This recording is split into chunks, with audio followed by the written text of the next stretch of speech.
notice is that everything inside me just sort of feels like it's going 150 miles an hour. And with Jimbo, who has a tendency to talk a little fast sometimes, I'm probably that same way too, where, sometimes the motor gets running a little faster than you want it to.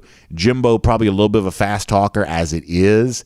And when that little anger thing kind of gets in going on you, you could tell he's kind of having a hard time breathing. You could tell that he was really feeling it. He was mad.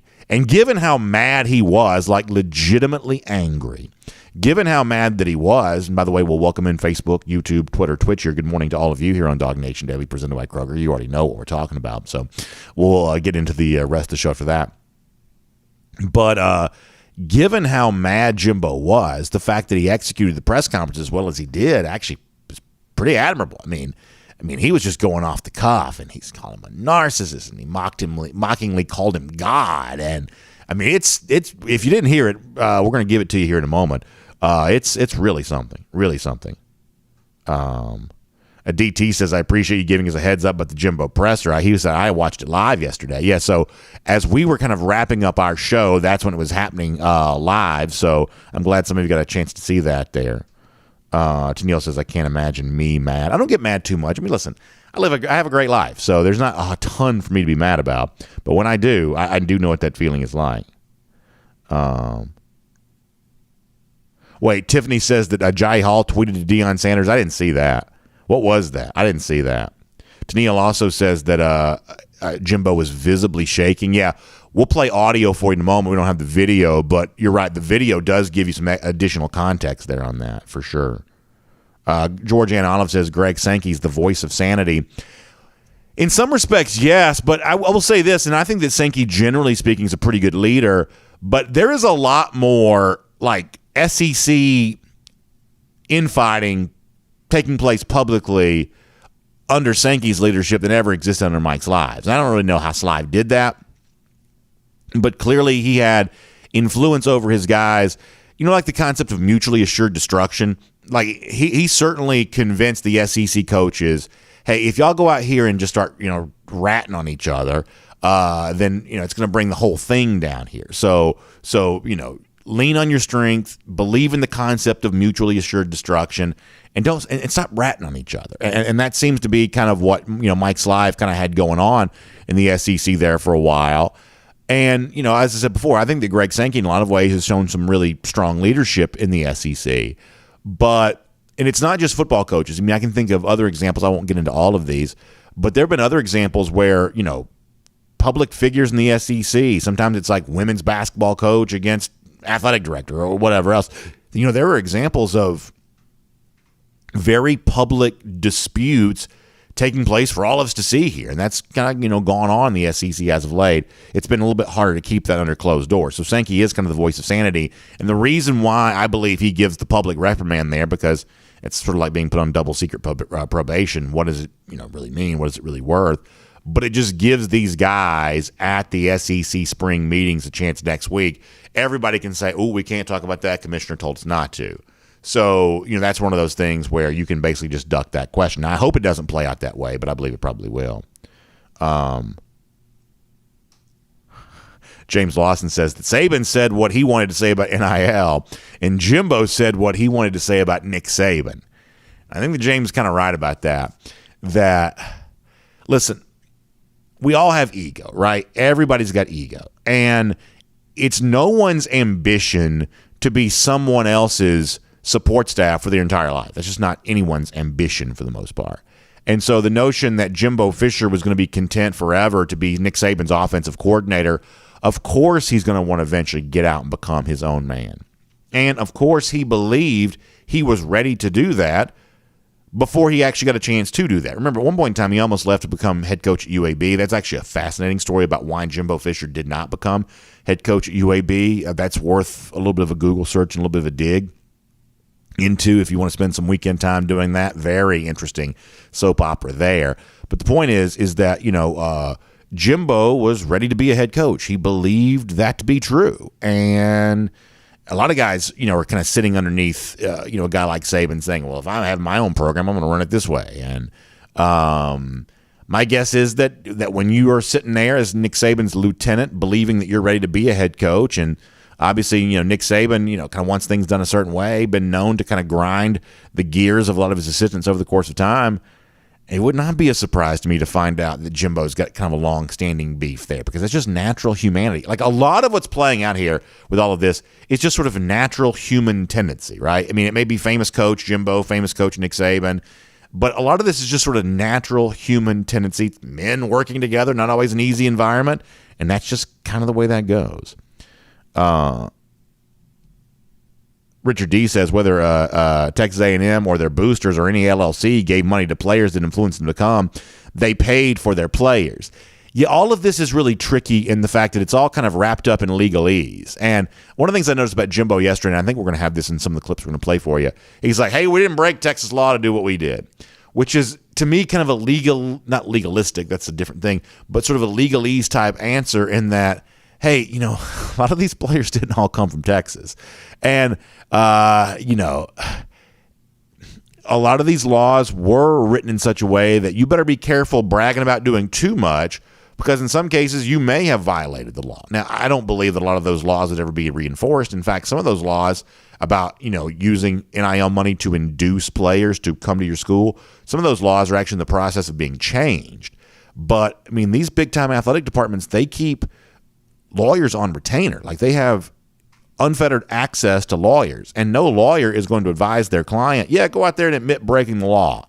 Even if you think the law is not going to be enforced, no one's going to advise them to do that. So that's the one reason why everybody's so buttoned up, tight-lipped about the NIL stuff, is that the people just don't want to admit they broke the law, even if they think the law is a little bit silly. Georgianne Olive says Nick Saban's still digesting sour grapes from losing the national championship. I don't disagree with Georgianne on that. There may be a little something to that there, too. So, point is, there's a lot of going on here today. Your comments later on as part of our R.S. Andrews cool down. But I want to let you hear some of the Jimbo stuff if you missed it yesterday. Want to let you hear the Saban apology. We don't get a lot of apologies from Nick Saban, but he clearly bent the knee yesterday. Jeff Sintel stops by. We'll talk about recruiting. There's also some other big news around the world of college football that has kind of bubbled up. It impacts the SEC. And it was all taking place while the Jimbo-Nick Saban feud's been going on here. So we'll cover that with you in case you missed that. And we'll have some fun with Kirby Smart's role in all of this, including one writer getting a quote from a coach that actually brings Kirby into the situation, even though technically he's not really involved in it at all. I'm going to give you an example of that here coming up in just a bit, too. So we got a lot to cover. We're on all video platforms, Facebook, YouTube, Twitter, Twitch. Don't forget, Monday, we're at the David Pollock Celebrity Golf Tournament there in Athens, raising money for the Pollock Family Foundation and Children's Healthcare of Atlanta. That's fun then, but this is fun today. In studio, like always, for DawgNation Daily, the daily podcast for Georgia Bulldogs fans, presented by Kroger, and it begins right now. Today's episode of DawgNation Daily is brought to you by Kroger, fresh for everyone. Presented by DawgNation.com. This is DawgNation Daily, the daily podcast for Georgia Bulldogs fans. Here's your host, Brandon Adams. So we thought it was juicy yesterday. Great drama on yesterday's show, looking back at Nick Saban's words from Wednesday night, naming names when it comes to Jimbo Fisher and Deion Sanders and John Ruiz, the booster from Miami. We thought that was a juicy way to start yesterday's show, and I believe that it was. But we had no idea that it was going to get even better over the course of Thursday. Everybody just absolutely riveted by what has played out between Jimbo Fisher and Nick Saban over the course of the last 48 hours. I've enjoyed some of the pieces online. I think that Bruce Feldman had a piece at The Athletic. There was a piece at ESPN.com essentially asking coaches, how was it that you experienced all of this? And pretty much everybody had kind of the same thing. Coaches in this case being the same as all of us, of the world just sort of stopped for a little bit yesterday to watch Jimbo Fisher just go in on Nick Saban. Nick Saban eventually apologized, and we'll get to all of this for you here in a moment. But people were just kind of floored by very unusual behavior, where coaches are usually very careful about what they say. You know, the coach that we obviously talk most about here, Kirby Smart, in a normal press conference situation, will go out of his way to keep from giving the media the quote it wants to run with. And, certainly Smart kind of avoids press conferences if he can. Yet Jimbo Fisher called one on his own yesterday, said, hey, get in the press room. I want to tell y'all something. And he came in there with a response. You remember all of this is that on Wednesday night, Nick Saban, we played this audio for you yesterday, so if you missed Thursday's edition of the program, make sure you go check that out. But Saban said that Texas A&M bought every player in its recruiting class, and Jimbo Fisher was not happy about that. So here's what we're going to do. Just to have some fun today and kind of lead into something involving Kirby on this, at least slightly. Let me let you hear a little bit from Jimbo Fisher yesterday. This is kind of like the beginning part of the press conference, and I'm going to break this. I'm going to play you a good bit of audio here, but I'm going to also kind of break it up into some clips. And here's a few things I think you'll notice. He does not hold back on Nick Saban. You already know that. But also listen to the cadence of his voice. Like Jimbo Fisher is like truly, legitimately, deeply angry about this. This is like real, raw human emotion. This is kind of like different than it normally is, where coaches put on a very professional face and act very buttoned up in front of cameras. This is Jimbo Fisher just being kind of real and kind of raw, and it was fascinating yesterday. Let me start with this from Jimbo. First of all, I'll say it's a shame that we have to do this. It's really despicable. It's despicable that somebody can say things about somebody and an organization. More importantly, 17-year-old kids. You're taking shots at 17-year-old kids and their families. And they broke state laws. They're all money. We bought every player on this group. We never bought anybody. No rules were broken. Nothing was done wrong. It was all and the way we do things, the ethics in which we do things. And these families, it's despicable that a reputable head coach could come out and say this when he doesn't get his way or things don't go his way. The narcissist in him doesn't allow those things to happen. And it's ridiculous. But when he's not on top, and the parity in college football he's been talking about, go talk to coaches who coach for him. You'll find out all the parity. Go dig into wherever he's been. You can find out anything. And it's a shame that you got to sit here and defend 17-year-old kids and families and Texas A&M because we do things right. We're always going to do things right. But we're always going to be here. We're doing a heck of a job. These coaches have done a great job. Our players have done a great job. The whole organization of recruiting people.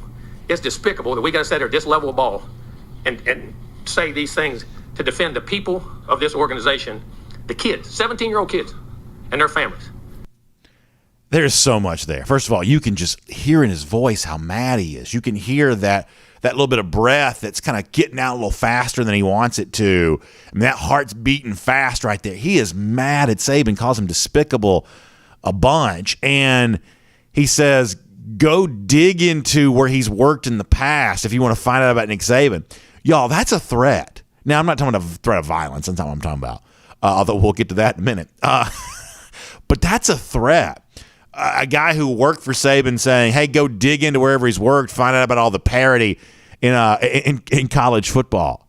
Like, that's remarkable from Jimbo Fisher there. Now, first of all, I think that Jimbo's probably right and truthful when he says that, Nick Saban's just kind of sad that he didn't have the number one class anymore, and that's why he's kind of, throwing a tantrum about all this. I think he's right about that. The thing that I think that Jimbo Fisher's very wrong about right there, though, or at least I think he's putting on a facade and a front about is that Jimbo's anger is on behalf of the players they signed or those players' families. That's not what this is about. This is about Jimbo Fisher and his own number one class and his own, in his mind, his belief, ascension as a top coach in college football and not getting the credit he thinks he deserves. We'll get more of that here actually coming up in just a moment. But that's what this is about. And I think that it's probably smart for Jimbo to say, hey, I'm doing all this on behalf of my players, on behalf of my recruits, on behalf of my recruits' families. It may be somewhat smart for Jimbo to kind of put that up there as a facade, but most of us see right through this. This is about ego. This is about Jimbo versus Saban. This isn't about Jimbo stepping in to defend the players that Saban maligned. That may be what he's saying, and it may be smart that he's saying it that way. But deep down, this is about Jimbo saying, hey, you take a shot at me, I'm going to take a shot back at you. And boy, did he take shots. In fact, he was just getting started. Let me let you hear more because it gets even better. It's amazing. Some people think they're God. Go dig into how God did his deal. You may find out about a guy that a lot of things you don't want to know. We built him up to be the czar of football. Go dig into his past or anybody that's ever coached with him. You can find out anything you want to find out, what he does and how he does it. And it's despicable. It really is. And it's a shame we have to sit up here and have this conversation about things we do. And it's personal to us? Yes, it is. It's personal to A&M. It's personal to our players. It's personal to our coaches and everybody involved. And I know the guy. Know him really well. It's amazing that we're allowed to do those things. It's really despicable. And I hate it. For our players who are coming here, who did things the right way, have done things the right way, and will continue to do things the right way, I apologize to you that people insult you publicly the way they're doing it. And our fans, I apologize to you guys for people saying those things about Texas A&M. I promise you this, there are no violations. There are nothing wrong. It's the second time we've had to do this with grown men who don't get their way and want to pout, throw a fit, and act up. Just go ask all the people who work for him. You'll know exactly what he's about. I always said this. My dad always told me this. When people show you who they are, believe them. He's showing you who he is. That is uncommon. That level of personal attack at Saban, that level of animosity built up apparently over the course of years. Now, a lot of people kind of roll their eyes when Jimbo Fisher basically, dances whatever dance that he does related to what may or may not have happened when it comes to the NIL stuff. There is a level of which doesn't feel like everything's been quite, fully explained on the record about all of that, but it also probably doesn't really matter all that much necessarily because of the new rules and the new era in which we live. So that part to me is sort of less interesting than the part where, he says he thinks he's God. Well, go dig into how God built his program. Like, that's real. That's raw. That is intense from Jimbo Fisher. And then, so like all of this is just like his opening statement. Narcissist, God, all the things that he's saying about Nick Saban, pouting, whining baby, whatever it is that he said right there. So eventually you try to get into some questions. Like, this is just his opening statement. And then the SID over the side says, all right, we'll take some questions now. And so even in the midst of those questions, like Jimbo won't even hardly let the reporter ask a question because he's just got his own agenda that he's just wanting to throw out there. It was really fascinating. Here's a little bit more of Jimbo fielding a question, but basically just trampling right over the inquisitor here. More of Jimbo Fisher. Have you had any contact with Nick since? No. Oh, he's called. You just didn't take the call? Not going to. We're done. And he shows you who he is. And then I just wanted to. He's the greatest ever, huh? And then I just wanted. You got all the advantages. Huh? It's easy. Poor guy's just trying to ask his question. Poor guy just wants to get a question in. And Jimbo Fisher, he thinks he's the greatest ever. I ain't talking to him anymore. We're done. I think they may be done. Maybe the one thing that Jimbo Fisher definitely got right yesterday. Whatever relationship he used to have with Nick Saban, I would think it's probably done right now. I think it's probably over here at this point in time. And then one more, and this was probably maybe the most memorable thing to come out of what was about a 20-minute or so rant there yesterday about the idea of a lesson that he learned from his father that he doesn't think that Nick Saban got taught the way that it should have been taught. You do not hear this very much from one SEC coach about another, but this may be the thing that folks keep in their mind about all this for many years to come. One more time on Jimbo Fisher here. You can call me anything you want to call me. You ain't call me a cheat. I don't cheat and I don't lie. So I learned that when I was a kid. If you did, the old man slapped you side of the head. Maybe somebody should have slapped him.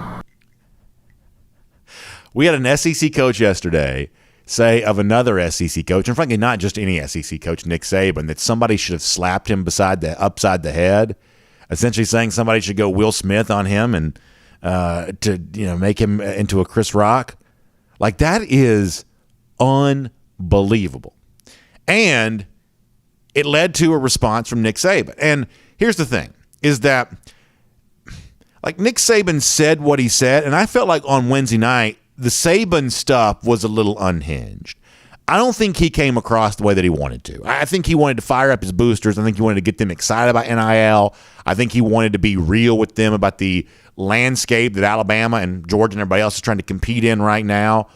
But it kind of turned into, if you want to say that Jimbo was way too emotional right there, I thought the stuff from Saban on Wednesday was way too emotional too. And if you hear Thursday's edition of our program, you can hear more of that audio in case you missed it.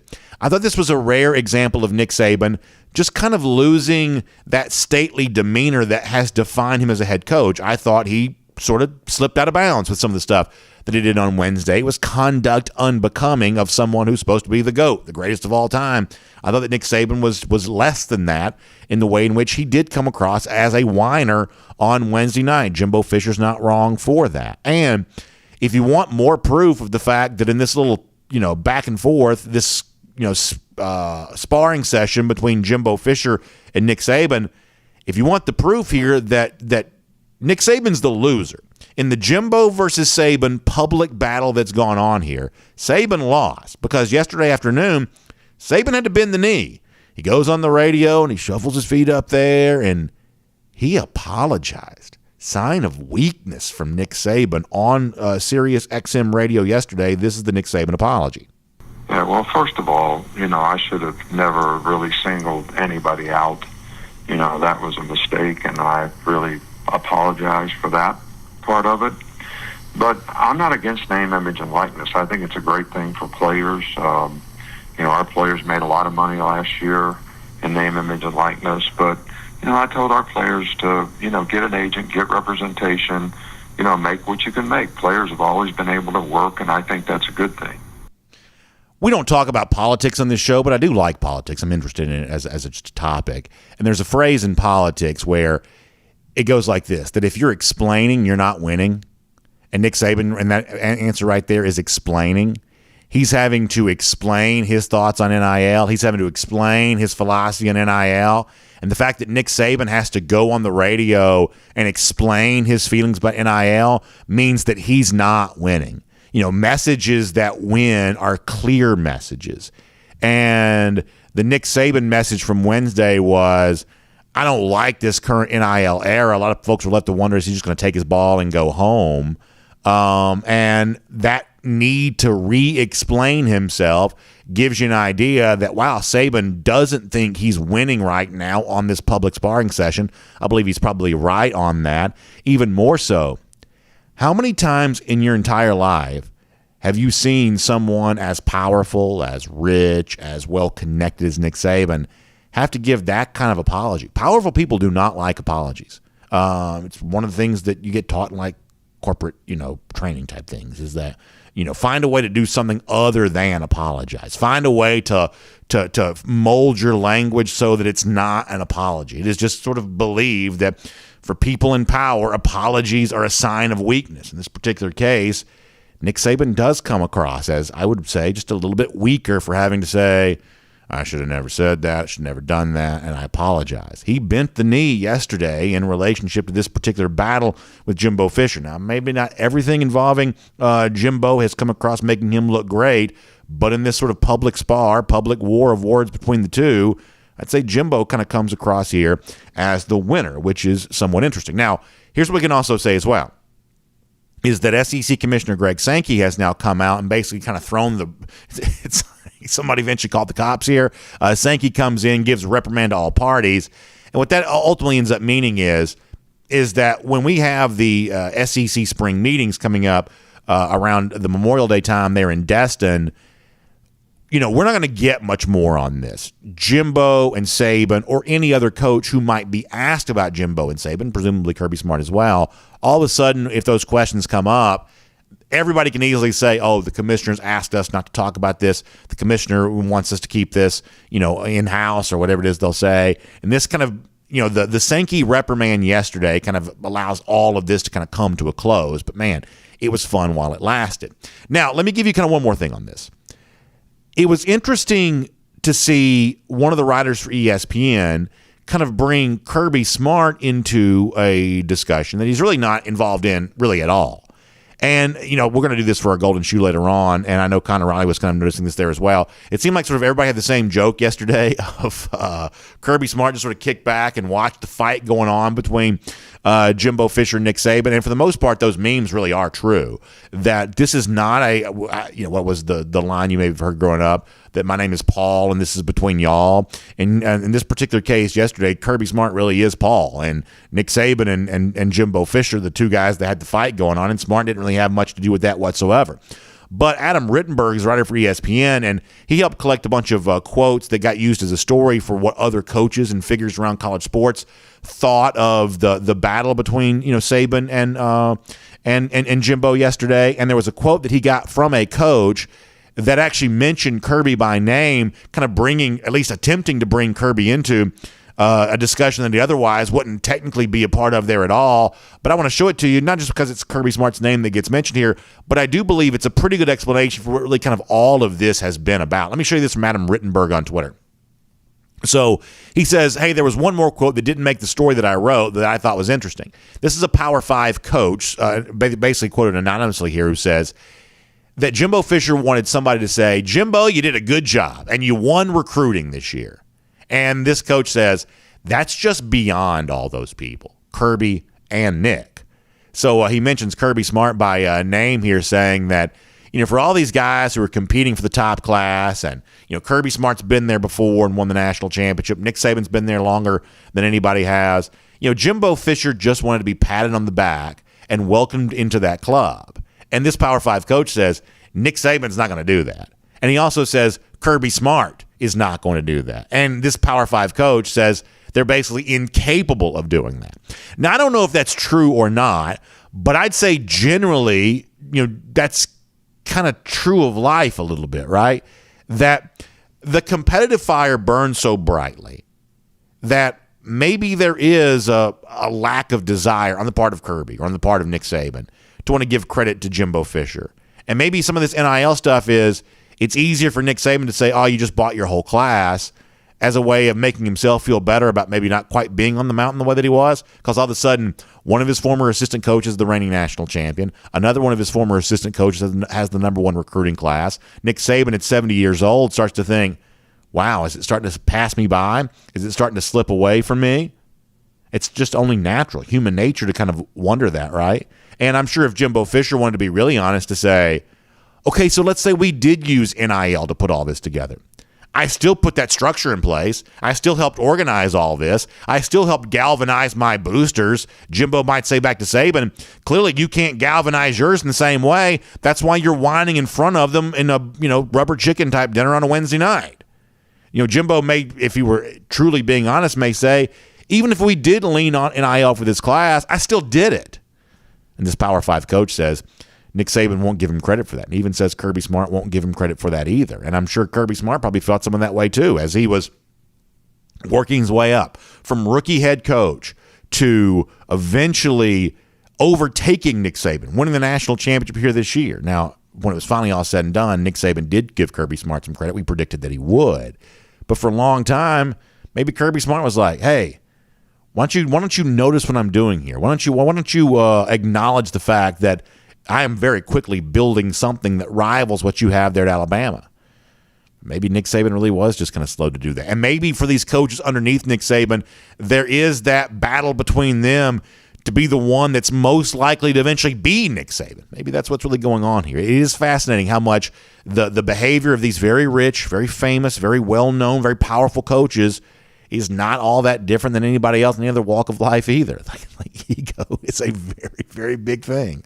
And for Jimbo and Nick Saban, we saw plenty of that on display. And at least one anonymous coach says maybe Kirby Smart was kind of right in the middle of all of that there as well. Fascinating stuff for one of the most amazing off seasons, even so far, that I think any of us have ever encountered. My name is Brandon Adams, and this is DawgNation Daily, the daily podcast for Georgia Bulldogs fans. We are presented by Kroger, and we're glad to have you with us today. No matter how you get here, on video, 9:45, 1st and 15, DawgNation.com, DawgNation app, 10 a.m. after that, Facebook, YouTube, Twitter, Twitch, or the radio at noon on Athens Sports Radio 960 The Ref. We're available as a podcast, Apple, Spotify, the Google Player for the Android folks, worldfamousDawgNation.com. Lots of ways for you to check out our program. We're really glad you do that, no matter which of those platforms you choose to use. And a big thanks to our friends at Kroger for making it all possible here, there as well. And what an exciting new membership opportunity the folks at Kroger have for you. And one of the things it includes is something that we probably all need maybe right now more than we've ever needed it before, maybe more than we ever thought we would need it. I'm talking about savings at the pump, right? When you're filling up your vehicle right now, you feel that crunch. That is a tough, tough situation right now. Well, when you join the brand new membership situation there at Kroger, you're going to get a chance to save money at the pump. I'm talking about Kroger Boost. It's a great new membership opportunity from Kroger, and it includes several really cool features and benefits. First of all, you have a chance to get free grocery delivery, which is incredibly convenient. But also, you want to save money at the pump? Well, when you join Kroger Boost, you also get double the fuel point savings. You're already using Kroger and shopping there anyway, and many of you are also using that Kroger shopping experience to give you those extra fuel points for when you fill up your vehicle, well, how about double the fuel points when you use Kroger Boost? And there's all kinds of other cool things there as well. So go to this website. It's Kroger.com/boost. That's Kroger.com/boost, and find out about all the ways in which the Kroger Boost membership situation can certainly benefit you. You can enroll for as little as $59 a year. So it's a great opportunity. Hope you'll check that out today. Kroger.com/boost. All right, we're going to get Jeff Sintel here coming up. We'll talk some recruiting with him. Big weekend of visitors going on for UGA. Do not want to lose sight of that, including 5-star names on hand there as well. So we'll cover all of that with Jeff Sintel here coming up in just a moment. Before that, though, let me very briefly go around the doghouse because I've gone a little long here off the top of the program. Let me just say this, total confession. So, one of the things I try to be is self-aware. In other words, I try to be mindful of my potential biases on certain things. And a lot of you know this. I've had some skepticism and some concern about the NIL era, the transfer portal era in which we're currently living.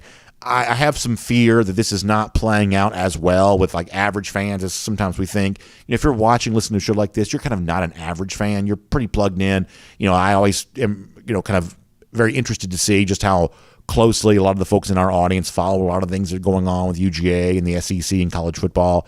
For average fans, how does all this NIL stuff play with them? I have some concerns about that. And, I have had just some fear that some of these changes related to NIL and transfer portal are not necessarily changes for the better. But all of that said, while that is my honest, authentic opinion, I also try to be aware of the fact that, hey, BA, maybe that's just you being resistant to change. Because we all are from time to time, right? I mean, I don't mind telling you this, is that while I can't help but feel the way that I feel, that some of these changes sort of look like changes for the worse. Initially, maybe all change looks like changes for the worse right away. And so internally in my mind, there's a little bit of a wrestling match that goes on about all of that. And so I wanted to bring another clip onto the show here for a moment because I thought that Chris Fowler, who was on the Paul Feinbaum show yesterday, had a kind of an interesting line of thought going. And I thought Paul asked a really good question to him. And it's a good question to a good person to give an answer to this question. So, I don't have time to play the whole thing for you because it's just too long. But what Paul Feinbaum basically asked Chris Fowler is, do you think the NIL, we'll call it hysteria right now, in some cases it's created a level of chaos. Obviously, if you've got two coaches squaring off like Jimbo and Saban over the course of the last 24 to 48 hours, there's clearly some level of chaos going on here. So what Paul Feinbaum asked Chris Fowler yesterday was, do you think all of this is bad for fans and will it hurt college football's popularity? Fowler does play-by-play for essentially the biggest games each and every week, so his opinion on this topic matters. Let me give you a taste of his answer. This is Fowler from the Feinbaum show yesterday. That's a great question. I don't know the answer, but I was thinking about that a lot today because there will be a percentage who are totally disillusioned. This is not the college football they remember watching as a kid. Some of the things they loved about the sport maybe are eroding or have eroded very quickly, and they might drift away. But I don't know how big a percentage that will be. Others might be excited by the fact there's this roster fluidity that teams can go from nowhere to the top through NIL and the portal. So I've told you before, I just believe the lack of stability that college football is currently dealing with does threaten its popularity. However, Fowler in that answer and in some additional thoughts that he expounded upon actually gave me some comfort because the point that Chris Fowler ends up making is he said, look at Paul Feinbaum's show. Look at the way in which Alabama fans are kind of rallying around their guy, Nick Saban, and Texas A&M fans are definitely rallying around their guy, Jimbo Fisher. And as we said a moment ago, Georgia fans are just kind of joking about the whole thing, proud of the fact that they are the reigning national champions. As crazy as NIL is, as crazy as transfer portal is, there is a way to watch what played out yesterday, and Chris Fowler brought this up on the Feinbaum show, where it ends up just kind of feeling like the way the SEC's always been. It's Jimbo Fisher threatening to air dirty laundry on Nick Saban now, but it used to be Philip Fulmer getting served with a subpoena, right? I mean, it's the same kind of thing it's always been, just built around the current structure of today. And when it's all said and done, I guess I kind of take some comfort into that a little bit. That, hey, you may have guys just transferring on a moment's notice. You may have, rogue boosters buying recruiting classes. But ultimately, this is still, big ego coaches squaring off against each other. This is still rowdy fans wanting to prove that their school is the best.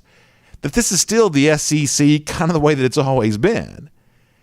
So I know this is maybe kind of a weird take on all this, but there was a way in which that I watched the argument over the course of the last couple of days between Jimbo and Saban, and I was left to conclude maybe we are going to figure all of this out. Maybe when it's all said and done, this isn't an unrecognizable version of college football.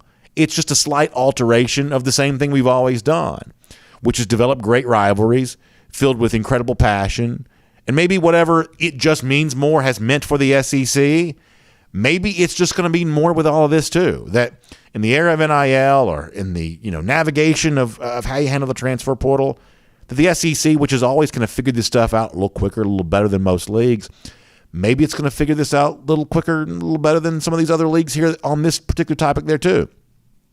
And maybe not every one of these programs and conferences and ideas, the way that college ball has been, is going to survive. But somehow the SEC is probably going to keep right on going. And 20 years from now, I don't know what we'll be arguing about, but if history is our guide, we are going to be arguing about something, and head coaches are going to be out there trying to prove they're the best, whatever the landscape looks like then. So I thought it was good stuff from the Chris Fowler interview on the Paul Feinbaum show yesterday, worth at least a couple of seconds of our time right here today there as well. So that's kind of the story on the Jimbo and Saban war of words. And I thought it was very interesting. And we're going to get some of the thoughts now on that from Jeff Sintel there as well.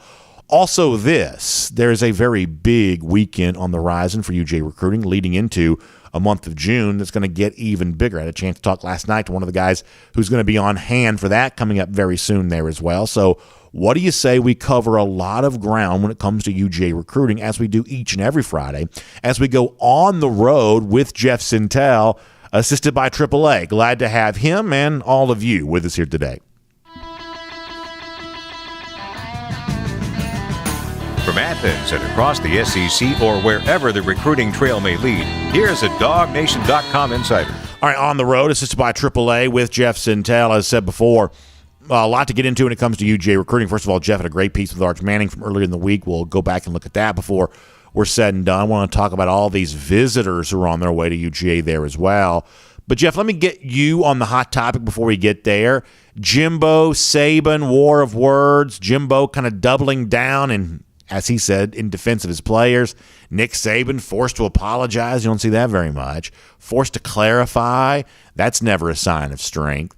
How do you think all of this is playing out with recruits right now? Good morning, everybody. Brandon, I think families are taking a look at that. I think families are watching it.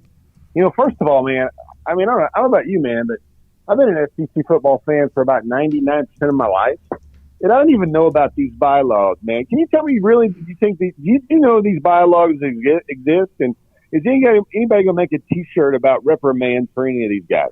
Yeah, that's a good question. I mean, it's one of those things that we're only allowed to have so much fun for so long before the hall monitor steps in and gets us all back to class. I feel like this is kind of one of those moments right there for Greg Sankey.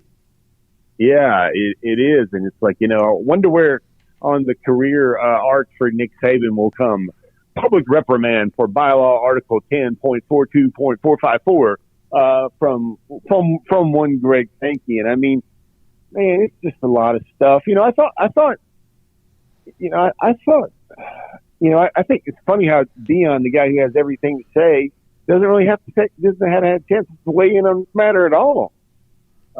That's the guy who has an opinion about everything. We never heard from Dion and never heard his rebuttal or his chance to defend his program. But, Brandon, it's unchecked, and it's, I've got a really, some leaned in friends and really some leaned in friend groups that are just like, you know what? Things are going to change when Nick Saban starts whining about it. That's what they got really old school values. They sit there and they go, they say what they think, and they look at the world, lay of the land a little bit differently, and they're like, yep, that's how things are going to get changed. Wait until Nick Saban starts moaning about something, and then that's going to get changed. Yeah, maybe that's the case. And, listen, people are kind of joking about the fact that, for now, Kirby gets to be above the fray, and obviously he's the reigning national champion, and whatever the current landscape is, the newness of it all Doesn't seem to have impacted Georgia too negatively as of yet, but presumably Smart's feelings on a lot of this kind of stuff are actually probably fairly similar to Saban's. What do you think Kirby's probably thinking right now when he sees this playing out? Not just the battle between Jimbo and Nick, but also the thing they're fighting over. If Kirby, were a part of this, what would he be saying right now? Yeah, I think he would just be talking about, we saw that earlier in the week with the comments that, Kirby Smart made on some radio, I think, local radio. I mean, it's just what it is, man. And it's something that, listen, for a guy like Smart, whose program reputation is built around recruiting, for him not to be in the middle of the fray, I think it was kind of, or not having to be in the middle of the fray. But at the same time, here's one thing I get, Brandon. Nick Saban, and even Jimbo Fisher, and even Deion Sanders, these guys are all so well-groomed and well-used in about knowing how to use the media's glare, knowing how to use the spotlight. When things are on them, when they got a camera on them, like it's almost like, that was a calculated and necessary risk, I think, that Coach Saban took there in order to put his point across. Don't you think? No, I don't think that was. I don't believe he was playing, as sometimes we say, like three-dimensional chess. I don't believe that was the case. I think it was a rare show of emotion getting the best of Saban. I think that Saban attempted to try to fire up his boosters, but ended up saying more than he probably intended to, and the fact that he had to apologize, to me, is proof of that. If Saban had an agenda, he wouldn't have had to issue an apology. But the fact is, he veered off of his agenda because I do think he's genuinely concerned about this.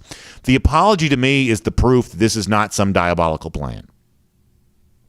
And another good follow-up here, Brandon, is tell me true or false. Did you even know the World Games in Birmingham were coming? Out of all this spotlights and all these spectacles where these shots could be fired, maybe the Fort Sumter, this NIL debate, at least in terms of the tiers of the SEC, did anyone ever have their money on the fact that it was going to happen at a athletics celebration, signaling that 50 days from now the World Games will be in Birmingham?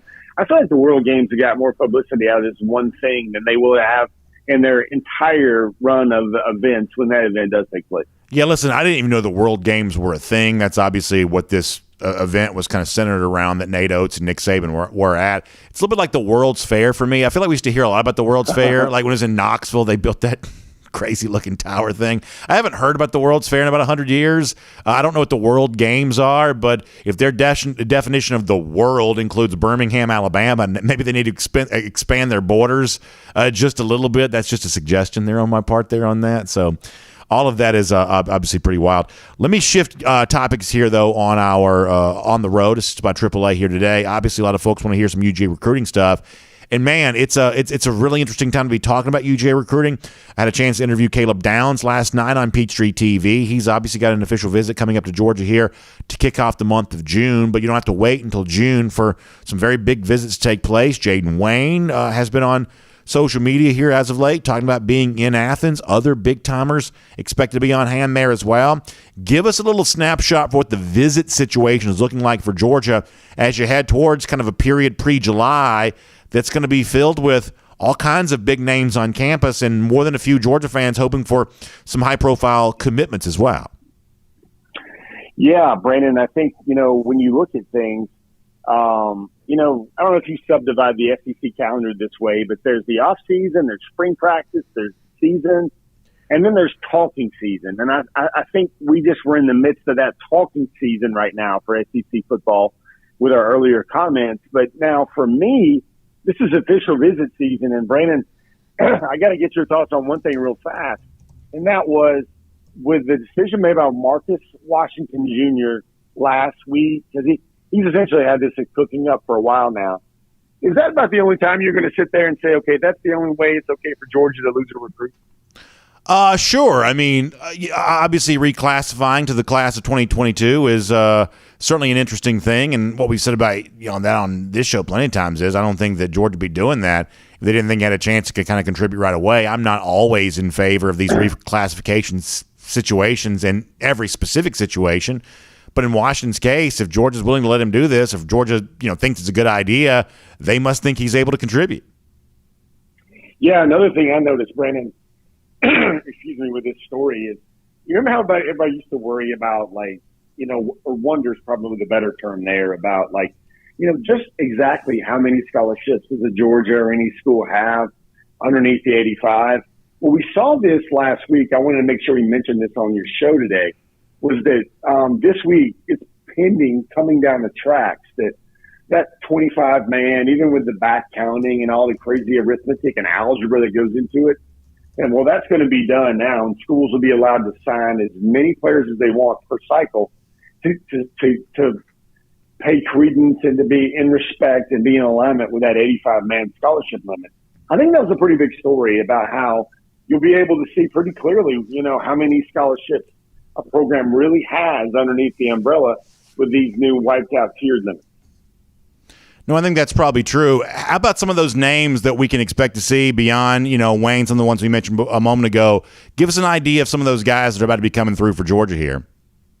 Yeah, sure. Huge weekend. It's a scavenger hunt weekend, Brandon. I don't know in your lexicon if you look at it the same way I do, but usually the scavenger hunt weekend has been pretty good for Georgia, and for pretty good, I mean, more than a lot of people getting a lot of selfies with Kirby Smart, more than Akili Ringo and Trlee Hale getting selfies or pictures with Sunshine. That's Brian Gantz, Pat Snake. But, three of them stand out. I mean, that actually got me thinking about Marcus Washington Jr. because Marcus Washington took his official visit last weekend, and everybody thought, wow, that's a pretty interesting start to a 2023 recruiting cycle. And turns out he was just going to come in as a member of the 2022 cycle. And now you got three guys, Jaden Wade, Brandon. I think Georgia's in that thing. I don't know if they're, in the red zone yet with Jaden Wayne, but they're doing all they can. I think he's intrigued by the brotherhood of Georgia, the way Georgia guys kind of hang out. He was really impressed, he told me, because when he was at G-Day for the spring game, and then when he was at Georgia for the Charleston Southern game, and now he's back here in Athens this weekend, that's 3 trips in about 6 months when you're 2,800 miles away. But he was really impressed by how the Georgia guys keep coming back. Like, he understood why all the guys showed up to get the rings, because they were just a part of the 2021 team. What really got him were the guys like the J.R. Reeds and the Monty Rices, those players, and Brian Harrion, those players, Malik Herring, those players that were a part of Georgia like 2 or 3 years ago that were not getting a ring, but they wanted to come back and be a part of the brotherhood of Georgia football. Another name to talk about is you got Deshaun Womack. Now, Deshaun Womack, very interesting guy, defensive lineman, same program and same private school program in Baltimore, Maryland. That was where Jamon Dumas Johnson came from. That's where Don Allen Morissette, I believe, spent at least his freshman season in a high school as well.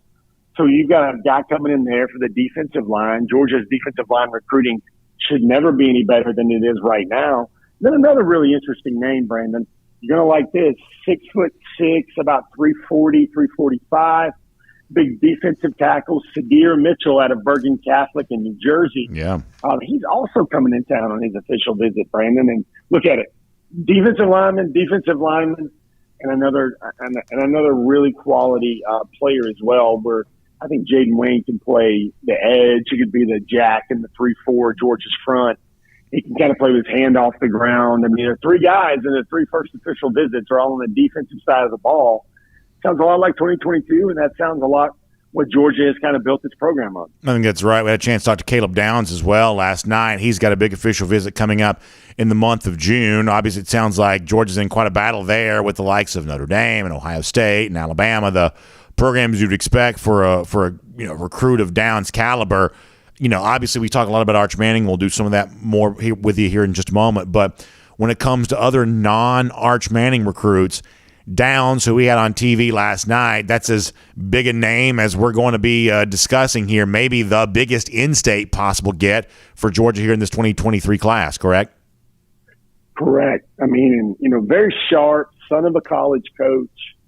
For me, Brandon, I'll just say it. That's probably the reason why Downs has been the number one target for me for Georgia in the entire class for some time since we started coming out with our top targets list. Is Brandon, I really feel this. If Caleb Downs was a part of the 2022 signing cycle and he had chosen Georgia, I think he's the type of player that could have been starting at safety for a program like a Georgia and Alabama or an Ohio State. What about week 3? He's that talented. I was answering a question about a week or so back, and someone wanted me to say, now, Jeff, how good is he? Is he really that good? Are we talking? And they started using like the benchmarks of Georgia recruiting for safeties. They said, is he Richard LeCount good? Is he Carrion Arnold good? Just how good is he? Is he Lewis Steen good?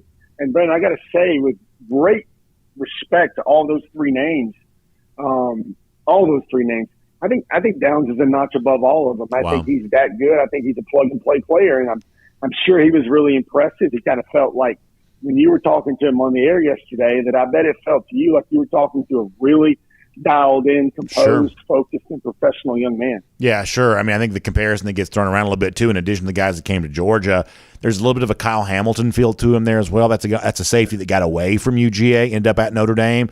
That's one of the schools that Downs is considering, but I think there's a little bit of a Kyle Hamilton type mold that Caleb Downs seems to come out of, and NFL draft scouts really loved Hamilton a lot, and obviously I know UGA and the recruiting trail liked Hamilton too. You can't win them all, but what Georgia couldn't do with Kyle Hamilton, I think they're going to try to do with Caleb Downs here, which is get that future leader as a big-time safety in this program. Very much so, Brandon. And, you have Kirby Smart kind of mentioning during spring practice what the DB situation looks like at Georgia, what the cornerback situation looks like at Georgia. Friends, let us not forget that their contributions were vast and great, but Georgia did not expect to go into the 2021 national championship season expecting they was going to have to depend so much on guys like Matrevius Brini, William Poole III, and Dan Jackson to play as many important key clutch reps as they did. That's kind of how really razor thin that safety spot is for them right now. All right, I don't want to bounce around here too much, but I gave my thoughts on Marcus Washington a moment ago, the reclassification, but I'm not quite so sure we heard yours on that. What did you think of him moving up, enrolling now? What does this mean for Georgia? What does this mean for Washington? Yeah, hopefully you saw this. If not, I'm doing a Brandon reader service and everybody reader service out there. But, Georgia's 2023 class fell from number 3 to number 6 with the loss because Washington was the highest rated commitment in the class. And now you've got Georgia's 2022 class remaining at number 3, but it gets a little bit more beef. It gets a higher per recruit average, class average, with the addition of Washington. He was like the number 69 overall prospect, 68 overall prospect in the 2023 cycle. He moves to 93, I believe, in the 2022 cycle. And what I got to use here, Brandon, is history. Marcus Washington Jr., I love throwing this stat around because I want readers to sit there and understand how big 2022 was for DBs with Georgia. Brandon, from 2016 to 2021, that's, I believe, 6 recruiting classes that Kirby Smart was the architect and chief designer for. And in terms of top 100 defensive back recruits, Kirby got 6. Kirby got 6 guys that were a defensive back recruit that was one of the nation's number 1 overall prospects and signed with Georgia. Now, when you add Marcus Washington Jr. to the mix, that number for 2022 alone is 5. And folks, that class had all the pieces in terms of guys up front, the backers, the pass rushers, kind of really has gobs and gobs of pass rushers. But now you add another defensive back for that third level, a team, even on that generational defense, Brandon, that was a little lacking. There was a weak link of that defense, and guys wanted to get to that secondary. They just didn't have enough time. The front 7 was that good. And what Kirby Smart is trying to build here, Brandon, Marcus Washington Jr. is just another example about that. He's fast, he's physical, he's a legacy, he's really smart. But what he's trying to do now is to build another 2021 type defense, but this time make sure that weak link, no one ever would associate that with the Georgia secondary. It is On the Road, assisted by AAA with Jeff Centella here today. And by the way, we talk about legendary roadside assistance when it comes to AAA all the time. But also, if you're ready for an auto insurance quote, and I think you should be, AAA is going to offer you some great savings there as well. Check out the websites, AAA.com/auto insurance. That's AAA.com/auto insurance. You can sign up, very easy to do. Site's going to just take you through the entire thing there. You can call also as well, 833-718-2075. That's 833-718-2075. And you can actually find a branch that's near you. You can show up and you can talk in person with someone if you'd like to do that there as well. But get a quote, get big savings, switch and save today when it comes to AAA and your auto insurance. AAA.com/auto insurance for a lot more on that. Now, I get to put my legal disclaimer voice on here for a moment and tell you that coverage is subject to availability and all policy terms, conditions, exclusions, and limitations, discounts, and savings opportunities subject to eligibility requirements. Subject to underwriting requirements. Insurance underwritten by Member Select Insurance Company and non-affiliate insurance companies. Copyright 2022. The Auto Club Group. All rights reserved. Get a chance to get a little legalese voice in there for a moment on that. Jeff, let's finish with this. Great story from you going back to your time in New Orleans with Arch Manning. Got a chance to hear from him, his dad Cooper, and the entire kind of Manning clan all around him there. Ultimately, after getting a chance to do that, I thought certainly he had some very complimentary things to say about UGA, but also some very cautious words about, how long he's willing to go. Obviously, mind not made up right now. After speaking to, Arch's dad and after speaking to coaches around the program there, what was your ultimate takeaway on all of that? I think it's funny, Brandon, you got me laughing. I don't wonder if I need to go into a recruit disclaimer voice and talk about, boy, you were prohibited. In certain situations, Arch Manning might prefer a brilliant offense compared to a great all-around defense, yada, yada, yada. There you go. But, for me, I think the Georgia fan, the daily DawgNation viewer, reader, listener, I think the word should be encouraged, because one thing I learned chiefly was that he's really about the right things.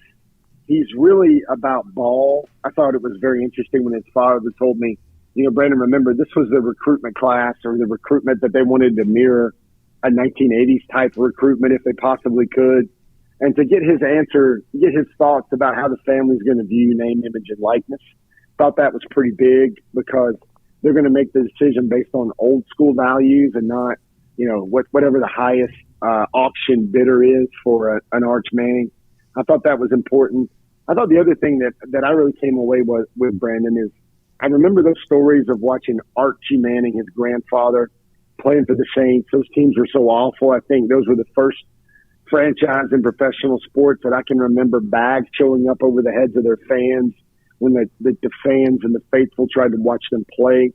And then actually I also learned that Archie even made the point once where he's like, the one thing about his college decision that he's looking for is he doesn't want to be lined up and then look across the team on the other side of the ball and say, gosh, these guys have all the better players. That's a much better team than the one I'm on right now.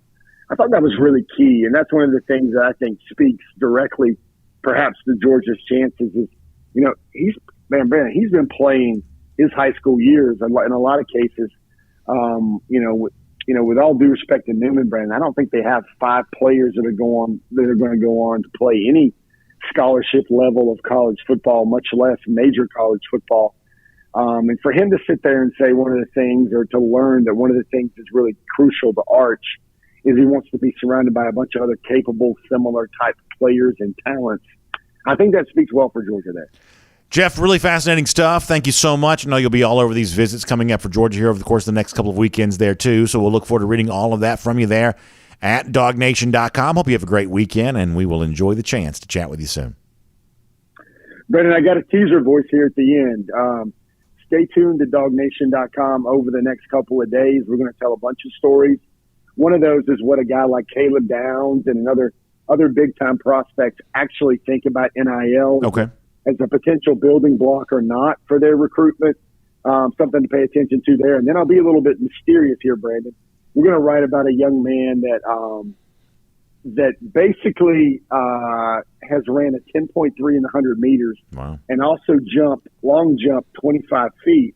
It's not Anthony Evans III, but that's another big-time player that Georgia's looking at for the offensive side of the ball at wide receiver in the 2023 class.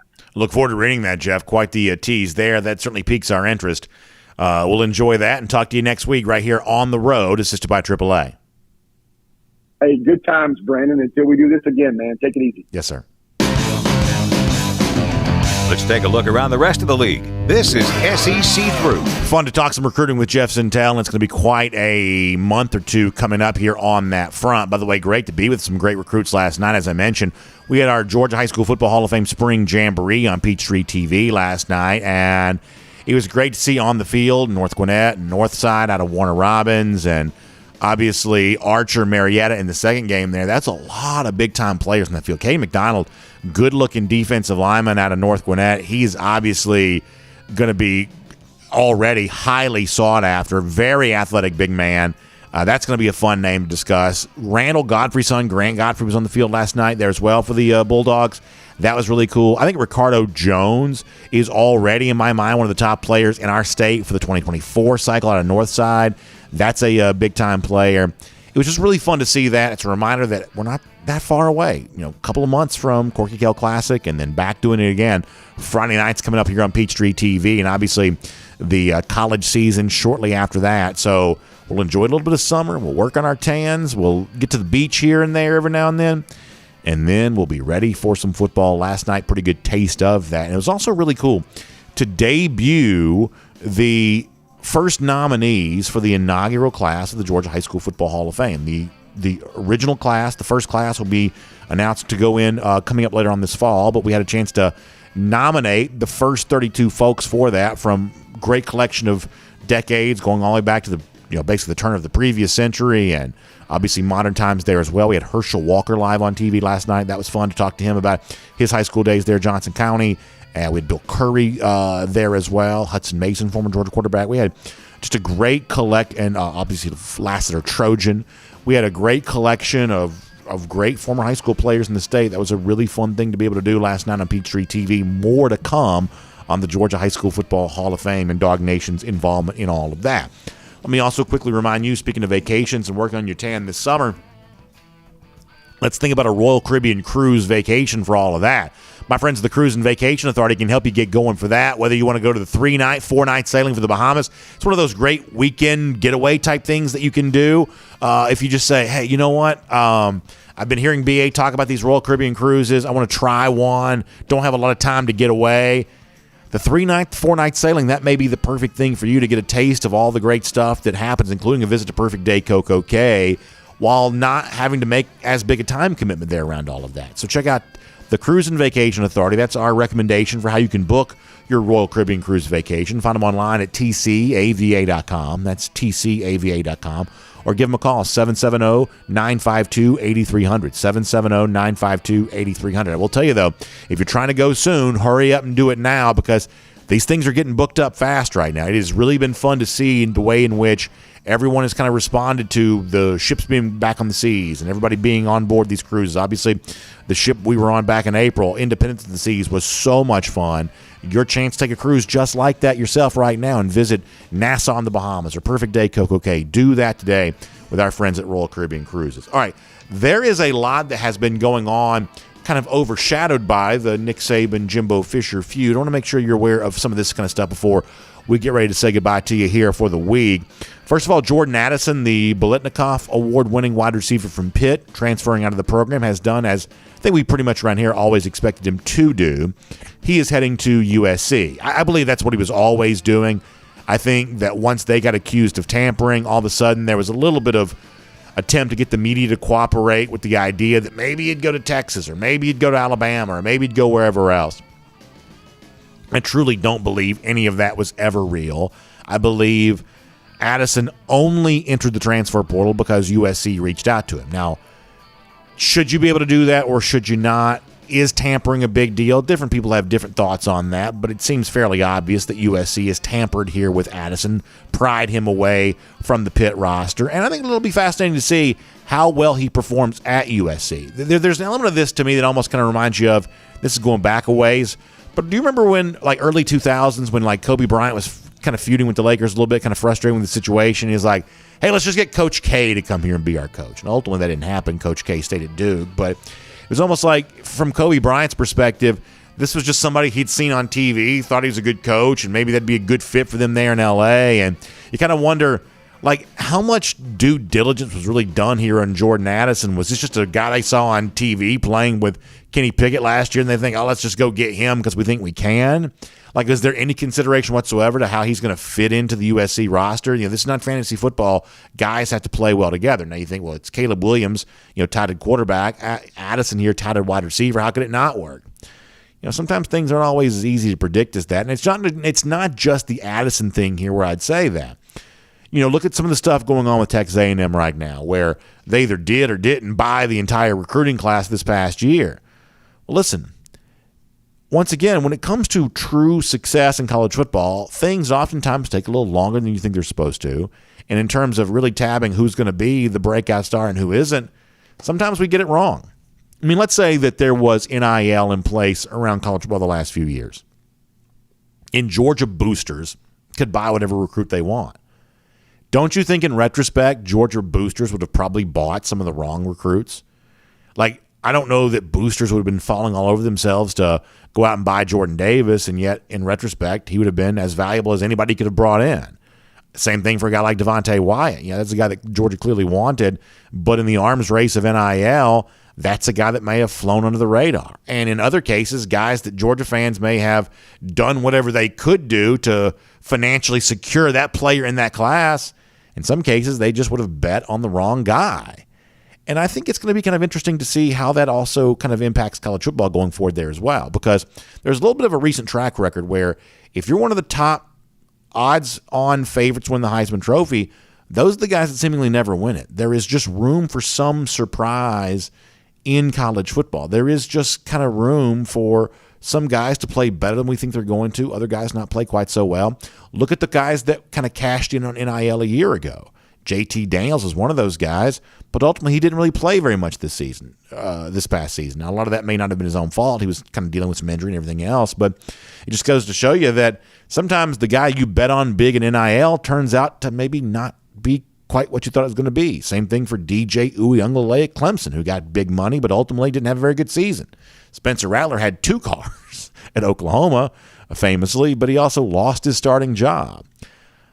A lot of these big bets on NIL for this upcoming season are going to be worth tracking here, because I don't know that they're all going to cash the way that the boosters think they're going to, and what happens then. That'll be worth thinking about. A couple other things here real quick. The NCAA has paved the way. In fact, they have now rubber stamped this rule into place that for the next 2 years, the 25-man signing cap goes away. So as long as you stay under the 85 total scholarships for your program, you can sign 85 in 1 year if that's what you need to. This is a little bit of a remedy for the issue that programs have been dealing with huge migration from the program through transfer portal, and in some cases, I guess, pandemic-related stuff too, a way of kind of getting some of that back. We'll have to watch and see what the immediate impact is for the programs themselves, but for teams who've wanted the chance to bring in extra players so they can fully fill out their roster, this for the next 2 years gives them a chance to do that, and then we'll see what happens for the extended time after that. But for the next 2 years, there is no 25-man cap. You can sign whatever you want to going on beyond that. And then Greg Sankey, who obviously kind of most recently has been in the news for issuing the reprimand to Jimbo Fisher and Nick Saban prior to that, made a public appearance recently this week where he was asked about the recommendation from the competition folks about doing away with divisions. The Pac-12 has already said they're going to do that kind of right away. The SEC, at least publicly stating they're going to go a little slower on that, but obviously Sankey says they are considering making that move. For the most part, this to me just feels like something he feels like maybe he needs to say for right now. I don't think there's anyone who seriously believes the SEC won't eliminate divisions. In fact, going to a 16-team league, it may be fair to say they have to do that. Otherwise, you're basically only playing the teams from your division moving forward there. So it appears that's the direction the SEC is going to go, and I think most people seem to think that's maybe going to be a change for the better. So we will indeed see if that plays out. But those are a couple of things that have been in the news here, overshadowed by the Jimbo Saban stuff. So I wanted to make you aware of that. We'll make that cruising around the SEC, courtesy of Royal Caribbean. I'll also tell you this, Finnish long drink, great way to go into your weekend when it comes to all 4 of the Finnish long drink varieties, whether it's the blue can, that's traditional with the gin kick and the grapefruit flavor, or you want the long drink cranberry, the long drink strong, 8.5% alcohol by volume. You want the long drink zero, that's no carbs, no sugar. whichever finished long drink variety you think is right for you, I'd say give it a try. Or if you want to try all four, you have the 8-can variety pack where you get 2 different cans of each of the 4 different Finnish long drink varieties. It's actually a great story. The Finnish long drink comes from Helsinki. The Summer Games were there in the 1950s, and now it's here in America. It's been here for a couple of years, and it's in Georgia now and pretty much wherever you are. So go to thelongdrink.com, put in your zip code, and you can find out. Beverage store, golf course, bar, restaurant, whatever else. You can find out where to pick up some Finnish long drink today, and I hope you will, thelongdrink.com. And by the way, speaking of golf courses, on Monday, we're looking forward to being at a golf course for the David Pollock event, the Pollock Family Foundation golf tournament taking place on Monday. We're going to be there for that. Expect to have a bunch of special guests on the show. Because of that, we're also going to do our part to try to help raise some money for the Pollock Family Foundation, the work they're doing in partnership with Children's Healthcare of Atlanta, their Strong for Life program there too. So really excited about that. If you're going to be at the tournament, please come by and say hello to us. We may even have a special guest, a special gift that we can give to you there. So we're looking forward to being there on Monday and looking forward to presenting that as a part of DawgNation Daily presented by Kroger on Monday as well. With that said, let's get ready for our weekend. So pretty much everybody kind of joking the same way when it comes to Kirby Smart on the Jimbo Saban stuff. I told you there was one anonymous coach that tried to pull Kirby into this a bit. But for the most part, Kirby just sits above the fray watching all this. And that's pretty much what all the jokes online have been, including a few of you sending those to me. Our buddy Mad Dog showing the gal here sitting, eating their popcorn, watching 2 other ladies fight. A&M and Alabama there on that. Mike says, yeah, the mood is all ready to go there on that. The popcorn's ready. Time to sit back and enjoy the show. Seemingly that's what a lot of Georgia fans were doing there on that. So we'll give Mad Dog a golden shoe for all of that. Another kind of thing the same way here. Kirby Smart just watching more fighting going on. That's what Philip Perkle said there too. So that's all really funny stuff. We'll give out golden shoes for all of that. We'll also remind you, lousy, stinking Gators, they're not fighting anybody right now. They're just having to sit back and watch for all the wrong reasons. 4,880 days since they have won a national championship. And by the way, Gator Hater Countdown, 162 days from right now. Georgia back in Jacksonville beating those lousy, stinking Gators again. That's fun to think about. This is DawgNation Daily presented by Kroger, and we will see you again tomorrow, or Monday, if you will. And on video, time now for the R.S. Andrews cool down. R.S. Andrews, the one you turn to for your air conditioning, heating, plumbing, and electric needs. They show up on time. They do the work that's promised for the price that's promised. You can trust R.S. Andrews on all of that today. So we'll take a few of your comments. Kind of a marathon show here a little bit. We'll take a few of your comments. Facebook, YouTube, Twitter, Twitch, all of that. And we'll get you out of here and get you ready for your weekend. Let me go to Facebook first today. See how the folks over there are doing. Philip Jordan Wells, always fun stuff in here. Let's see what else. Scotty Barnes checks in to say, have a great weekend, dog. Scotty, hope you do there as well. Henry Brooks says Texas A&M is going to beat Bama again this upcoming season. Jimbo's going to make sure of that. He wants to embarrass Saban in Alabama. Then a fight's going to break out. Fight could just be these 2 guys there at the center of the field on that. It is obviously going to be a very interesting game. It is truly going to be a much anticipated showdown. And it's important to know that for all the juice around the number 1 class for A&M, like the betting folks, these are people who try to put their money where their mouth is, they actually don't expect A&M to be all that much better this year than they were last year. Now, they pulled the upset against Alabama, so I guess maybe technically they could do it again. But despite the fact that A&M is going to have a pretty good preseason record, their over-under, which is their predicted win total, you can either bet they'll have more than that or fewer than that, but the projected total is only about 8.5 right now. That means smart people are seeing 8 or 9 win season. That's the most likely outcome, according to number crunchers for the Aggies here this year. But after having the number 1 class, what if it's only 8 or 9 wins? What do those Aggie folks do in terms of – this is like one of the things that Nick Saban said Wednesday, I think it's true, is that what happens when there is some buyer's remorse on the part of some of the boosters who are paying for these players? That what happens then? You know, does that cash flow to the extent that it has been going on, does it keep going at Texas A&M when people realize, oh, whatever, sort of ego stroke ROI I'm hoping to get from this. I'm going to have to wait a little longer to get it, and it's in doubt if I'll ever get it. Can they raise as much money for the 2023 class as they did for the 2022 class if the on-field results in 2022 aren't much better than they have been? It becomes very tricky, I'd say. It becomes very tricky. Let's see what else.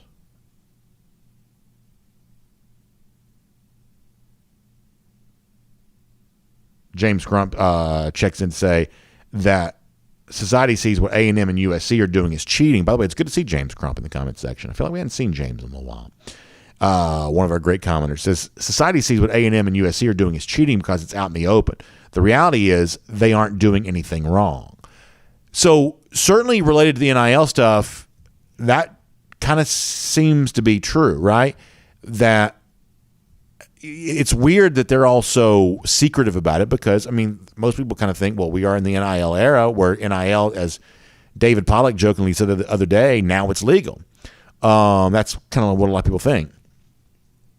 But I'll also go back to something that like Drew Butler said when he was on the show a couple of weeks ago that, the Autobahn doesn't have a speed limit, but there are medians. I thought it was kind of an interesting analogy that Drew Butler used where, hey, there's got to be some way to kind of keep some sort of guardrails up for how you kind of keep all this going. And for instance, like I really don't care how much money any player gets. I really don't. That's not super scandalous to me. Even though I've got my issues and concerns about some of this kind of stuff, players having money is actually as one of my least concerns. But like the tampering stuff, I think could get to be a real big problem really, really fast. I do. And it's not just because so-and-so stole so-and-so player. It's because I think the fear that any player on your team could leave at a moment's notice is going to reduce the buy-in that you have for the team. And once other teammates suspect you're not bought in, now they're not bought in either. But the bond that teams have together, which is a really important part of the college athletic story, is just going to be lessened if everybody's afraid that somebody else is like one phone call away from jumping ship. That's going to erode what has made college sports special. Think about the Georgia players who, stood around and watched other guys working out at the NFL scouting combine. Was it Wyatt and Jordan Davis and guys like that who did that, even though they didn't have to, because they felt that connected to their teammates. If all of a sudden you've got more years worth of, hey, anybody could leave at any point in time and everyone's a threat to do that, that kind of bond that the 2021 Georgia team had, that won't be common for any team going forward. I'm not just saying that as of concern for what it might mean for Georgia. I'm saying that as one of the things that has made college football special. That will be going away. And if that makes me the old man on the porch to say that, then those of you who've been on a team know how special it feels to be a part of a team. You don't love everybody on your team at all times, but you still find a way to cooperate with each other in kind of a team mindset. It's the presence of tampering, I do believe, threatens that. Let's see what else.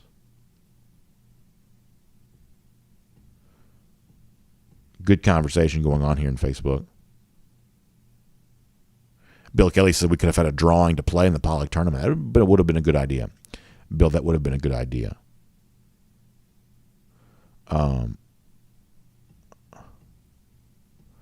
Let's see what else.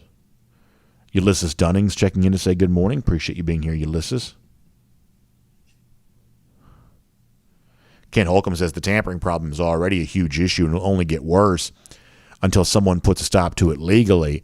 Yeah, I think that's probably the case. It's going to take more kind of like law stuff than rule stuff, because I don't think many people think there is, the NCAA is essentially powerless at this point in time. And if the SEC created a rule, there's no way to prevent a non-SEC school from coming in and swooping in and, doing whatever it wanted to, whether the SEC rule existed or not. So I think that's what the next couple of years are going to be about, which is who actually has the power to make rules over college athletics, college football in particular in this case, and like which athletic programs kind of are in agreement about what the rules should be, because some of them are not going to be in agreement about that. And I don't think there's any way that we're not heading towards a future in which not everybody's under the same umbrella. To me, it's going to be a little bit like, and I don't really follow this sport particularly closely, but I guess the closest comparison for what I think college football is probably heading towards, you guys know what like open wheel racing is? Not F1, but like the kind of racing that exists in America. Like you think about the Indy 500. Like a few years ago, there were two different open wheel divisions, right? There was the kart series and there was the Indy Racing League. And they were the same kind of drivers, same kind of cars, but two completely different series. And like I said, I don't follow that sport all that closely, but I'm pretty sure I have my facts right on that. And I think we're probably heading for some version of that when it comes to what we think of as college football. What we have thought of as the Power Five, what we think of as the FBS level competing theoretically for the college football playoff, that in the future, Georgia's going to be in a classification over here, and some other folks are going to be in a classification over there. And when it comes to college football, they are literally going to have nothing to do with each other. They're not going to play. They're not competing for the same championship. It's going to be like AEW and WWE. They're just going to be different entities completely. Now, will they still compete under the same umbrella for the men's basketball tournament, which is run by the NCAA? Maybe that's the case. But in football, I just don't think we're all going to do this together for all that much longer because I don't think everybody wants the same stuff anymore. Bill Kelly says ESPN runs college football. They can fix this. It's interesting that you say it the way you do because the notion that ESPN kind of having a monopoly over all of this, there's already talk about trying to bring that to an end. And I don't think that's such a bad thing. You know, in some respects, I have thought in recent years that ESPN's probably had a little bit too much control over the sport, like bringing in another media partner of some kind to compete for playoff or, you know, whatever else is probably a pretty good thing. You know, Georgia doesn't play games on Fox, but the rise of Fox is a little bit of a college football television entity. I think it's probably been good for the sport. Ratings are certainly good on Fox. I've told you before that I think that most other networks just televise events better than ESPN does. And this is not like the typical criticism that sometimes you hear about ESPN lately. This is about like how it executes its broadcast. I think that certain things on ESPN just feel small. You may have heard me say this before. Whereas like the SEC on CBS, I think feels really big. The NFL games on other networks, I just think feel really big. It's one of the reasons why they brought over, you know, Joe Buck and Troy Aikman. They want to try to make the Monday Night Football experience just feel a little bigger. It's felt small on ESPN in recent years, and they're hoping better broadcasters helps make it feel a little bit bigger. So, you know, moving into a new landscape for college football that maybe includes a little less of ESPN, I think that's a possibility. On YouTube for a moment. Let's see what else. Green Soldier says BA NIL by itself isn't the issue. The transfer portal isn't the issue by itself. But together, that's the problem. I kind of think that's probably true. I do. I was thinking about this the other day. It's like, you know, I don't believe that Jordan Addison's probably getting $3 million. I just think that's an exaggerated claim. USC doesn't even have a collective. So, you know, so it'd be a little bit hard to imagine that sum of money being put together. But I do believe that Green Soldier's right when he says it's the ability to transfer that kind of drives up your market price a little bit. That, you know, and all that has is the potential to kind of incentivize more transferring, which is kind of, you know, horrifying to think about. But it is the combination of the two together that creates the largest level of chaos. And the response from some has been, you know, well, you're going to have to give, if you want to do away with that, if you want to eliminate the transfers, if you want to do all that, then you're going to have to create your own inducements within the athletic department to keep the players, which means giving them the TV money. And maybe that's where all of this is heading. But that's going to be a whole nother can of worms that takes place. And listen, people just have to decide what they care about. Do they want to use the football money to pay for 47 other sports, or do they want to use the football money to pay for the players that play football? You can't spend the same money twice. So important to keep that in mind. But, I mean, I saw the reporting this week about, you know, the surplus of money that Georgia's athletic department produced last year, and you find out what the money supposedly being spent on, and so many people were like, what? it just doesn't. It just doesn't hardly even make any sense. I mean, some of it is literally inexplicable. So I mean, maybe there is just too much money. Maybe you do just have to give to players.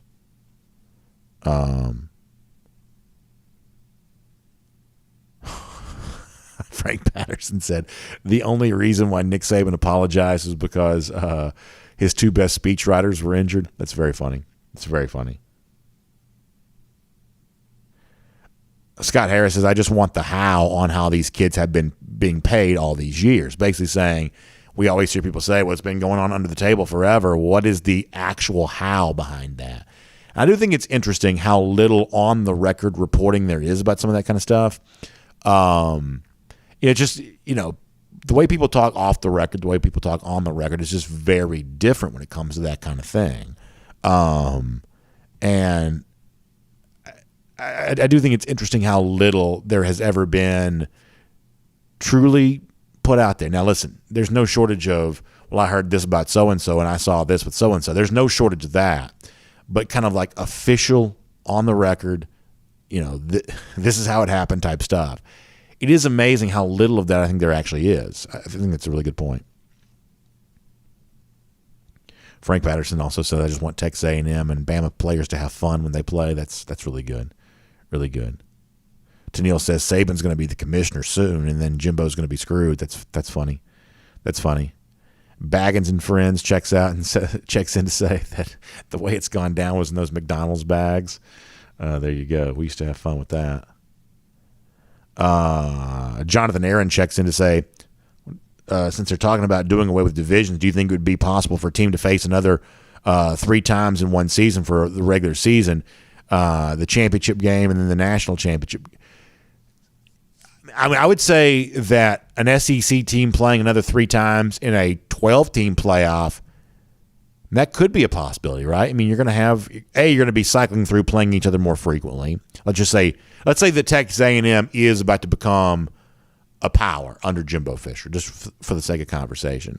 And we are, as a league, moving towards a more balanced schedule where you're playing teams more frequently.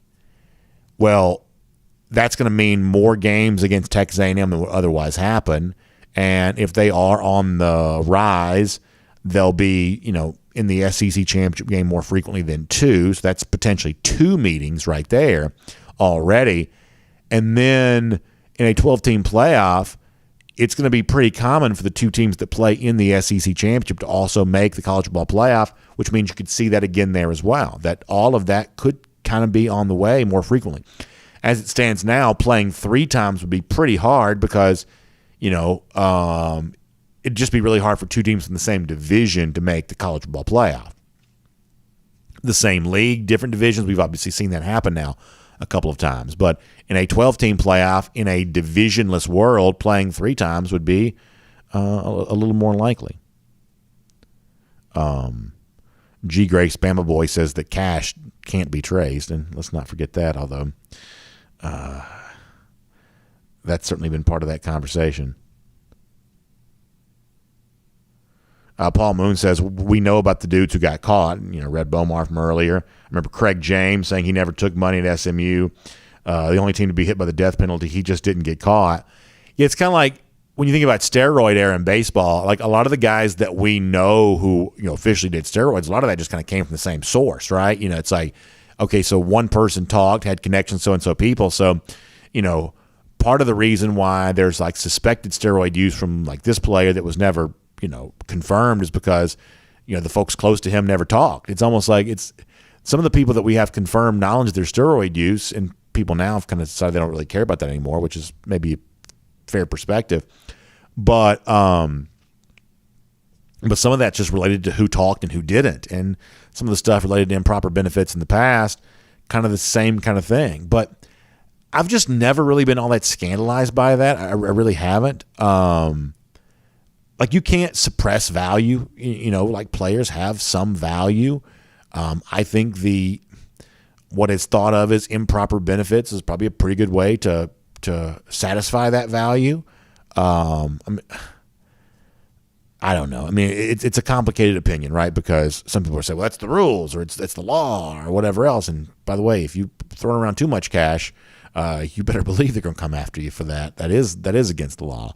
I don't know. I mean, it's not an easy opinion to express. It's not an easy thing to explain. But there's just kind of something too of, well, somehow, some way, for all these decades, college sports were just thriving, and it was just getting bigger and better and better. Somehow, the system just kind of seemed to be working. And I also think you can point out, like, look who the best teams were in the 60s and then the 70s and then the 80s and then the 90s. I mean, things are just changing, right? It's like, Nebraska has its heyday. Florida State has its heyday. Florida, Tennessee have their heyday. Georgia, Alabama then have their heyday. It's not as simple as saying, well, the best, teams are always buying the best players. Clearly something was going on other than money. Otherwise, the same teams would have just been compounding their success to buy more and more players. Something caused a little bit of a shift from program to program that wasn't solely about money, right? I think that's worth keeping in mind. All right, let me go to DawgNation.com, and we've got to get ready to go after that.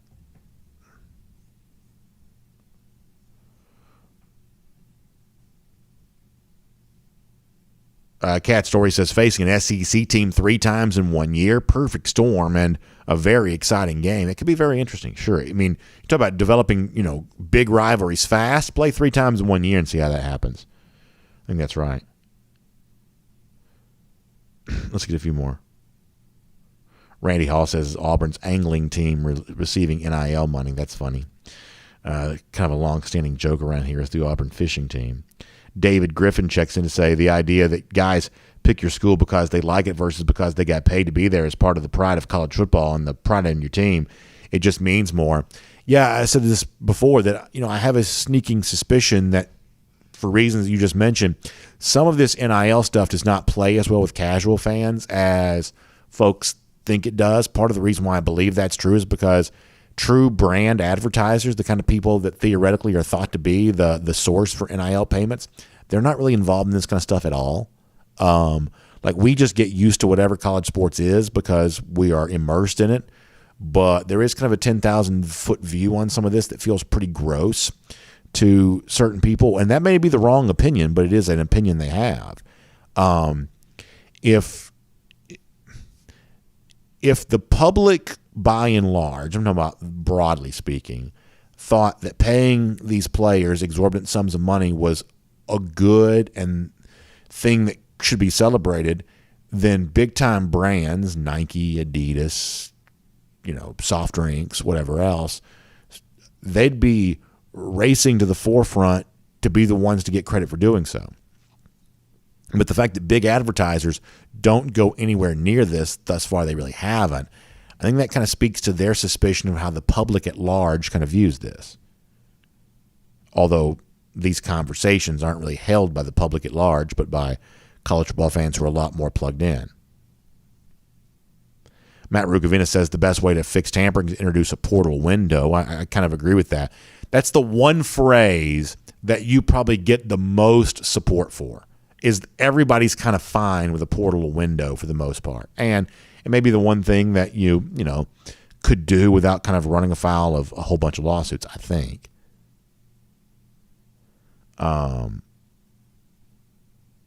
Charles Womack says, unless it's changed, the schools cannot engage in NIL. NIL gives the player the ability to make money. I think the change in how coaches talk about NIL, denying it, is to ensure the school is not perceived to be arranging those deals. I think that's true. I think they're also, look, I don't think people know yet what the enforcement in the future is going to be. We've already heard somebody suggest the idea of, well, let's go back and retroactively enforce some of this kind of stuff, which is probably ridiculous. That's probably not going to happen. But legal counsel is not going to advise anyone to admit something that could be used against them later on. They're just not going to do it. So in some cases, so-and-so may be telling the truth. In some cases, so-and-so may be lying. But no one's going to reveal anything because they don't know how the mood is going to shift in the future. Right now, the mood says this, but moods have a tendency to change. And so people are just being very careful about what they say right now. Let's see. BA's listening face says, a job I wouldn't want, the Texas A&M sports information director. You know, he saw Saban's comments and was like, oh boy, he poked Captain Unhinged again. Yeah, I mean, I feel like the A&M folks think they came across looking pretty good yesterday. Am I wrong about that? I mean, they didn't have to call the press conference, chose to.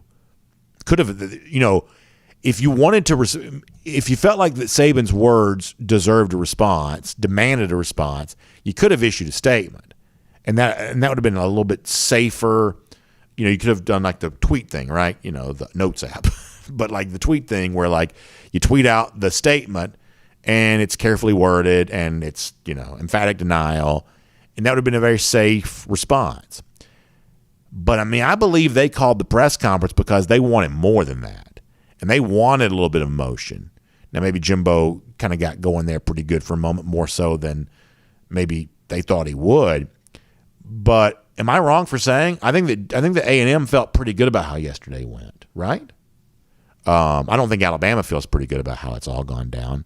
I think the Saban apology is proof of that. Keith Finney says it's amazing how Coach Saban's crying about what he does best, cheating. He needs to go somewhere and sit down before UGA runs him out of coaching like we did Steve Spurrier. So Keith's feeling pretty good today. I like that.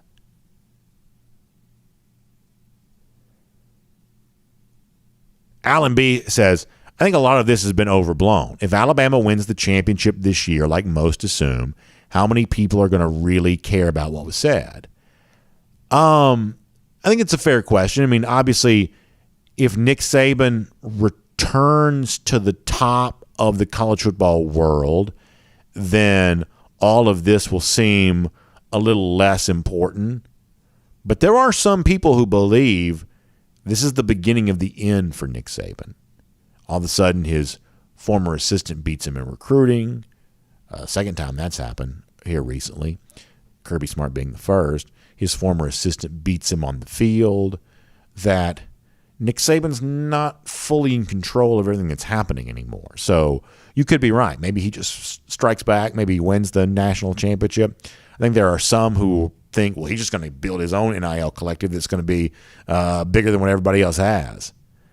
It's not that easy to do. It's just not. I mean, like people say, well, you know, these boosters that are, you know, doing all this, they got more money than they know what to do with. Like, have you ever truly met a person that had more money than he knew what to do with?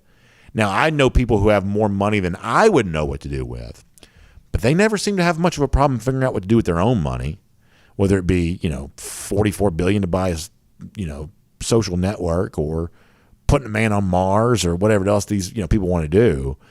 There are plenty of people who have more money than I could ever imagine spending, but they don't seem to have too much trouble spending their own money. So, you know, this notion that, you know, there's all these rich Alabama fans who just don't know what to do with their money, or they're waiting for Nick Saban to tell them what to do. It's not quite as easy to marshal those forces. It's just not. Randy Hall, thank you for the kind words. I appreciate that. Thank you very much.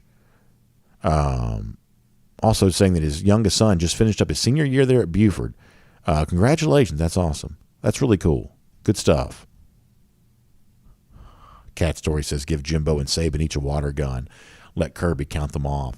It would be kind of cool if, like, you know, sort of old school, like chivalry days or whatever, if Jimbo Fisher walked up to Nick Saban at the SEC spring meetings and took off his glove and slapped him with it. Isn't that the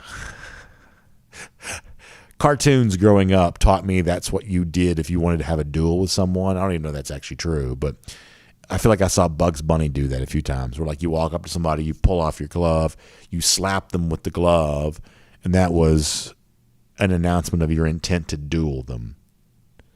All right, last comments. We got to go. Back on Facebook for a moment. Bill Kelly says Saban needs to buy a houndstooth hat. That's funny.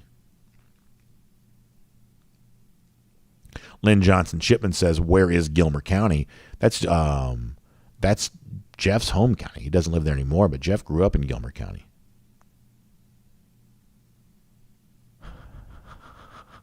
Philip Jordan Wells, also very funny. Jesse Jones says, what about Texas A&M maybe getting the number one recruiting class again, and how would that kind of impact all of this. I think the next 12 months in recruiting and on the field, it's all going to be really fascinating. It's all going to be fascinating. I think it really is. And as I said before, it's one of the things that actually gives me some comfort, which is that I'm not quite sure all these changes are necessarily changes for the better, but if it's this entertaining, then maybe it's all heading for a good place eventually. Keith Fold says A&M came out of that spat looking better than Bama did. Yeah, I kind of agree with Keith on that. I do. Miriam Corbin says that Jimbo loves the spotlight way too much to just issue a statement. Man, some of y'all do not like Jimbo, which I think is really funny. Some of y'all do not like Jimbo. By the way, speaking of Gilmer County, they won the mini fishing state championships. It says, we mountain folk are very proud of them. There you go. I can imagine that. That's a cool thing to win a state championship in for sure. Matt Rukavina says SEC Shorts just unveiled a good skit about all this. I'm sure they probably do have a funny take on it. All right, back on YouTube, and then we got to go because it is late. Kirby Spicer says Georgia broke the Gumps. It sort of feels that way, doesn't it? It sort of feels that way. Johnny says all Georgia players are clean choir boys. There you go on that. Paul Moon says the glove slap always reminds me of Robin Hood Men in Tights. That's an old parody movie from the 90s. Robin Hood gets slapped by a leather glove, and he picks up a metal gauntlet. There you go. That's funny stuff. All right, anything else before we go?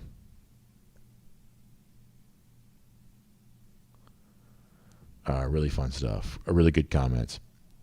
All right, so we got to go for now. Thanks for being here. Y'all check out the Atlanta Journal-Constitution. Braves, interesting series coming up in Miami right now. Needing to play better here. Obviously coming back home to start the new week. But weekend down in South Florida, getting ready for all of that. So good coverage, AJC.com for that with the Atlanta Journal-Constitution. Also plenty more on some of the Saban and Jimbo stuff. You can find that there as well. Just plenty going on there, including getting ready for the weekend there too. So all of that online, Atlanta Journal-Constitution, AJC.com. Also, make sure you check out R.S. Andrews online at rsandrews.com for your air conditioning, heating, plumbing, and electric needs. They'll show up on time. They'll do the work that's promised, the price is promised. You can trust R.S. Andrews to do that for you today. Y'all have a great weekend. We'll see you back here Monday live from the Pollock Golf Tournament there in Athens. Special guests on hand for that. And, of course, all kinds of fun stuff coming up there, too. DawgNation Daily presented by Kroger. We'll look forward to talking to you then, everybody.